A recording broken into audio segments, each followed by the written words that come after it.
We are going to continue talking about how our past affects our present this week in social studies as we focus on early English communities. So, last week we learned that French explorers started coming to North America once it had been discovered, and the Spanish had kind of started exploring. Then the French explorers came, and eventually English explorers started coming to the area. Okay, so our goal this week is to know why settlers came from England to North America. The exploration of North America opened up new lands to settle. The Spaniards and French started new settlements here. Now the English came too. Roanoke Colony. In 1587, Sir Walter Raleigh sent English settlers to start a colony in Roanoke Island in present-day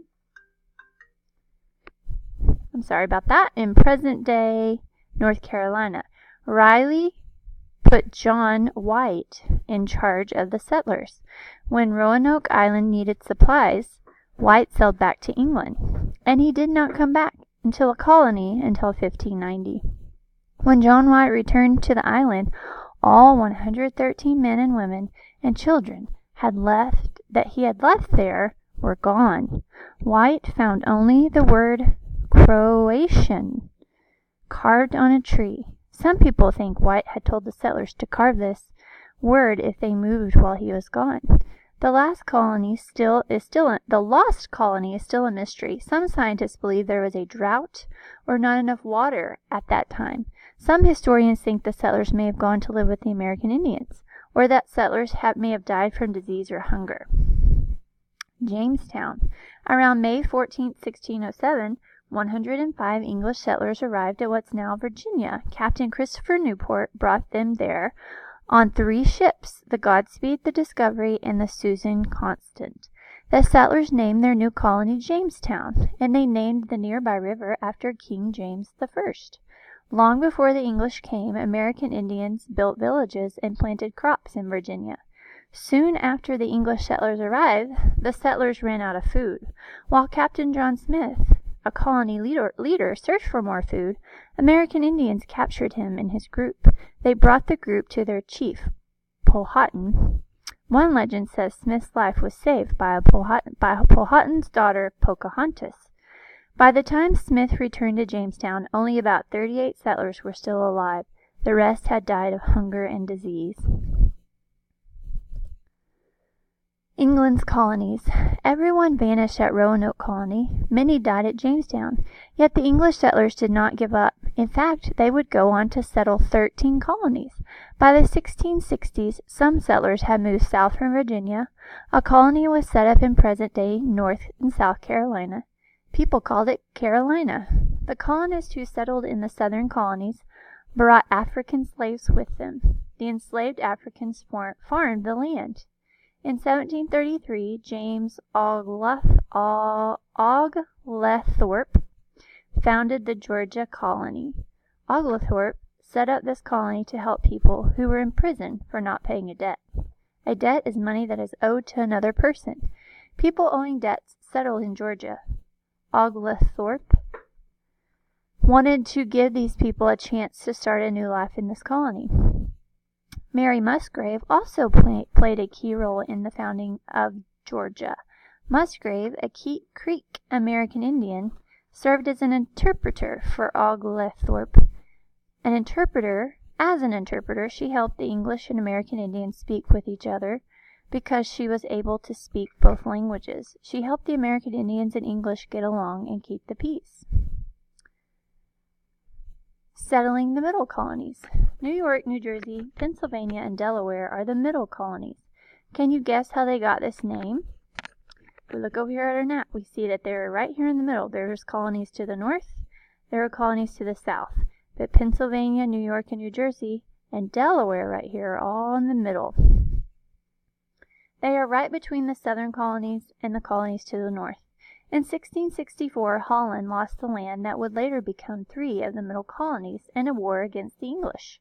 The Duke of York got one part of the land. He named it New York after himself. The Duke gave another part of his land to his friends.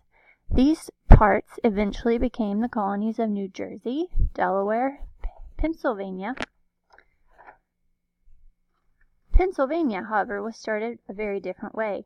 William Penn started the colony of Pennsylvania as a holy experiment. Penn was a Quaker. A Quaker is a follower of a religion that believes in peace and equal treatment for all people. Many people came to Penn's colony. From Germany and Ireland were among the first settlers to come there for religious freedom. Benjamin Franklin is one of the most famous people who lived in Philadelphia, Pennsylvania. He moved there because there were many more opportunities in his home than in his home city of Boston, Massachusetts. Wherever Franklin went, he tried to make it a better place to live. He began Philadelphia's first fire department. Thanks to Franklin, Philadelphia became a safer city. New England colonies. Massachusetts, Connecticut, Rhode Island, and New Hampshire are called the New England colonies.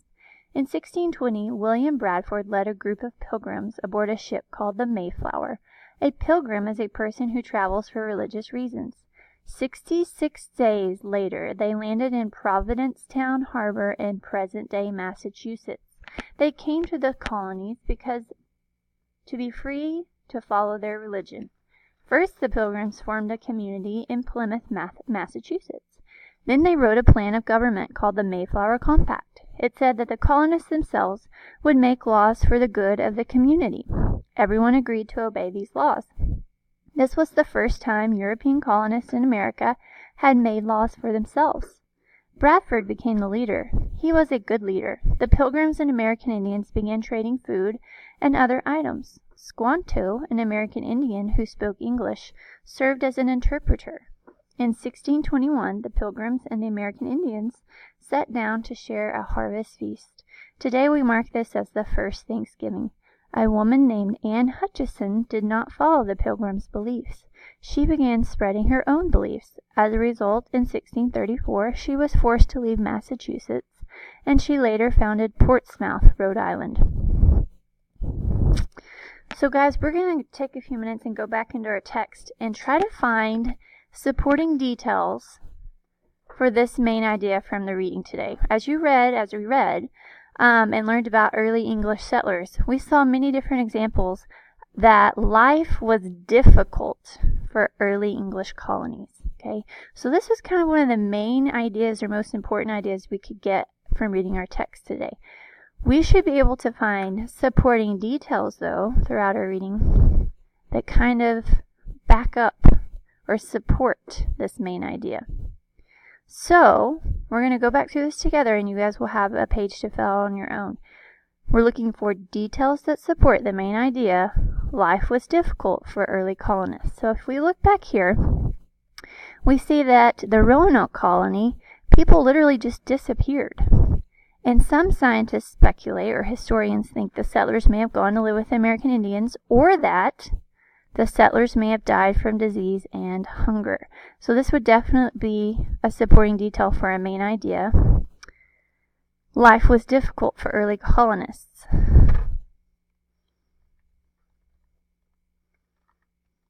Colonists may have died from hunger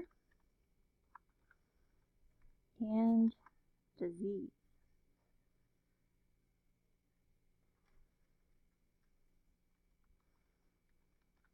Okay, so there's one supporting detail. This detail explains more about how life was difficult for early colonists.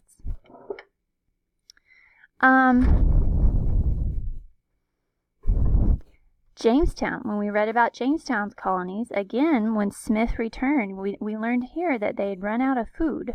Okay, and when they ran out of food, one of their leaders, Captain Smith, went out and searched for more food.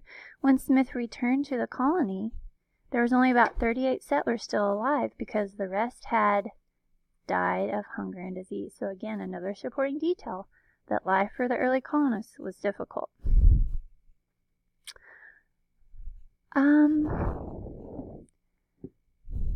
So if we continue searching for more supporting details, we see here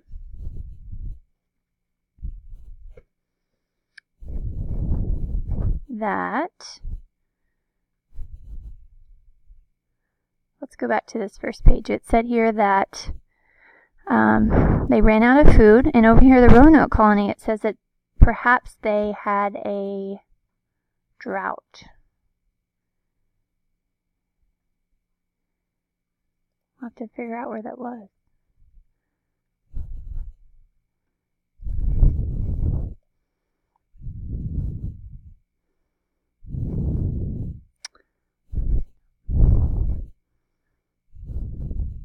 Okay, here we go. Some scientists believe there was a drought or not enough water at that time. Okay, so again, we can plug in these supporting details. There may have been droughts. So what some scientists think. We found that detail in our text. And then we know that in one colony, they ran out of food. Okay, so when we think about the main idea of our reading this week, it was helping us understand that life was difficult for the early colonists. And we know that because we can see these supporting details in the text. They may have died from hunger and disease.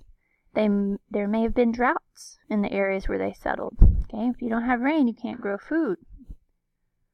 If you don't have food, you starve to death. Okay, or they ran out of food. If we remember back to the Jamestown colony, we learned that they ran out of food and had to go and search for more.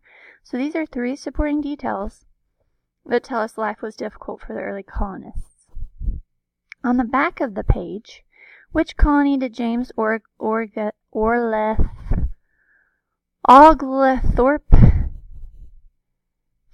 found? Well, it was Georgia, if you remember. He founded the colony of Georgia for people to come and live that owed debts. Okay, why did William Penn found the colony of Pennsylvania?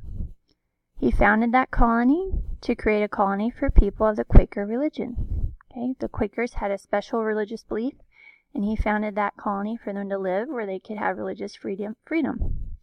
And what colony did the Pilgrims and American Indians share the first Thanksgiving? What? If you look back in the text, it was in the colony of Plymouth. Plymouth is where the first Thanksgiving was celebrated. Alright guys, so that is our chapter about early English communities, and we will be continuing on next week with a more in-depth study about the first Thanksgiving and those English explorers that settled, the English that settled in the colony of Plymouth.